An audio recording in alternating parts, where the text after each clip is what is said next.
శాంతి భద్రతలు కాపాడాలి, క్రిమినల్ యాక్టివిటీస్ని తగ్గించేందుకు తీవ్రంగా ప్రయత్నం చేయవలసినటువంటి డిపార్ట్మెంట్ రాజకీయంగా ప్రత్యర్థుల మీద కక్ష తీర్చుకోవడానికి ఈ కూటమి ప్రభుత్వం ఉపయోగించుకుంటూ ఉంది. మీరు లేటెస్ట్గా చూసినట్లయితే సరే రాజకీయంగా స్కాములని లేదా మరొకటని వైఎస్ఆర్ కాంగ్రెస్ పార్టీకి చెందినటువంటి నాయకుల మీద కేసులు పెడుతున్నారు, లోపల పెడుతున్నారు, బెయిల్ మీద బయటకు వస్తున్నారు. ఇది ఒక పర్వంగా సాగుతూ ఉంది. మళ్ళీ రెండొక కోణంలో చూస్తే సోషల్ మీడియా యాక్టివిస్టులు, సోషల్ మీడియాలో యాక్టివ్గా ఉండి ఇన్ఫ్లుయెన్సర్గా పనిచేస్తున్నటువంటి వ్యక్తులు ఈ కూటమి ప్రభుత్వాన్ని కన్స్ట్రక్టివ్గా విమర్శ చేస్తున్నటువంటి వ్యక్తుల్ని అరెస్ట్ చేసేయాలనేటువంటి పథకం ప్రకారం అరెస్ట్ చేస్తూ ఉన్నారు. రీసెంట్గా తెలంగాణలో కేవీఆర్ అనే ఒక యూట్యూబర్, ఒక ఇన్ఫ్లుయెన్సర్, ఉస్మానియా యూనివర్సిటీలో గోల్డ్ మెడల్ సాధించినటువంటి వ్యక్తి, జర్నలిస్ట్. అతను రెడ్ బుక్ని ఎర్రి బుక్ అన్నాడని దాన్ని వక్రీకరించి ఎర్రి బుక్ అని లేదు, ఆ ఎర్రి బుక్ బదులు ఒక బూతు పదం పెట్టి కేసు పెట్టారు. పెద్ద పోలీసు బలగాలతో వెళ్ళి ప్రొసీజర్ ఫాలో అవ్వకుండా ఆయన అరెస్ట్ చేసి తీసుకొచ్చారు. ఆ సందర్భంలో వారి సతీమణిని నెట్టేసేటువంటి ప్రయత్నం, ఆమెని అవమానపరిచే ప్రయత్నం చేస్తే ఆమె కంప్లైంట్ ఇస్తే మన ఆంధ్ర పోలీసుల మీద తెలంగాణలో కేసు కూడా రిజిస్టర్ చేశారు.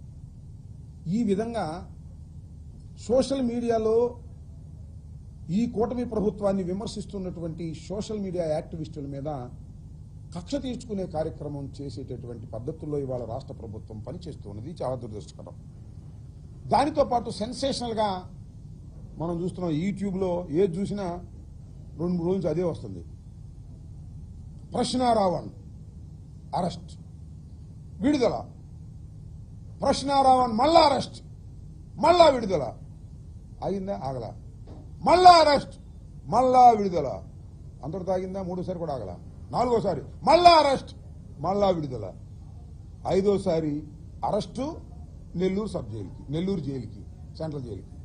ఇప్పుడు ఆగింది. ఎంత దుర్మార్గం ఇది! ప్రశ్నారావణ్ అనే వ్యక్తి మా పార్టీ కాదు, ఈయనే కాదు, కేవీఆర్ కూడా మా పార్టీ కాదు, మా పార్టీ యాక్టివిస్టులు కాదు. వారికి జర్నలిజంలో ఉన్నటువంటి అనుభవం మేరకు వారికి కొంత భావాజాలం ఉంటుంది,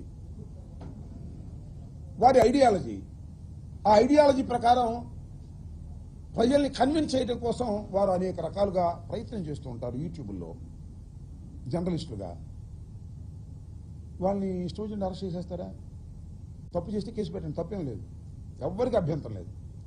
వాళ్ళు తప్పు చేసిన జర్నలిస్టులుగా లేదా అభ్యంతరకరమైనటువంటి మాటలు మాట్లాడినా మీరు కేసు పెట్టండి, అరెస్ట్ చేయండి, కోర్టులో ప్రొడ్యూస్ చేయండి. దీనికి ఎవ్వరూ అభ్యంతరం పెట్టరు. కానీ మీరు చేస్తున్నది ఏమిటి? ఇక్కడే మేము అభ్యంతరం పెడుతున్నాం. వైఎస్ఆర్ కాంగ్రెస్ పార్టీ ఇలాంటి ప్రక్రియని వాళ్ళ ఐడియాలజీ పక్కన పెట్టండి. వారు మాట్లాడినటువంటి మాటలకు మించి కేసులు పెట్టడం, కేసులు పెట్టి అరెస్ట్ చేయటం. నేను తెలియగలుగుతానండి, ఒకే ఇన్సిడెంట్, ఒక నేరం అనుకుందాం కాసేపు, ఆ నేరం మీద ఎన్ని కేసులు పెడతారండి ఈ రాష్ట్రంలో? ఎన్ని కేసులు పెడతారు? నా మీద 36 కేసులు పెట్టారు. కోర్టు ఏం చెప్పింది? అయ్యా, ఈ 36 కేసుల్లోనూ 36 సార్లు అరెస్ట్ చేయడానికి వీల్లేదు, ఇవన్నీ కూడా ఒకే ఎఫ్ఐఆర్గా ట్రీట్ చేయండి, వీటన్నిటినీ కూడా సాక్ష్యాలుగా తీసుకోమని చెప్పింది. సేమ్ ఇవాళ ఏంటి తీసుకొచ్చారు?